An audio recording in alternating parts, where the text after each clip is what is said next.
Soleil levant sur le musée Marmottan, ce n'est pas une impression, c'est au petit matin que le musée Claude Monet a ouvert ses portes Voilà. pour une opération exceptionnelle.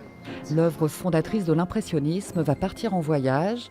Elle va retrouver Le Havre 145 ans après y être née, sous les pinceaux de Claude Monet. Il y a toujours une émotion très particulière à voir se déplacer, se mouvoir un symbole et une icône, mais par ailleurs c'est une opération qui est tout à fait réglée. Le tableau, inestimable, est passé au crible par son restaurateur attitré.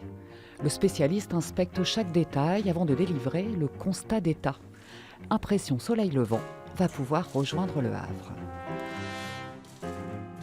Le cadre est préparé avec une protection au revers et également à la face. Le tableau est conditionné de telle manière qu'il peut avoir un état stable même pendant les voyages, pendant les transports.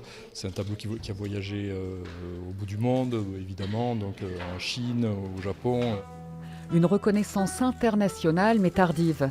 À sa première exposition en 1874, le tableau est moqué. Les critiques d'art lui reprochent son manque de réalisme.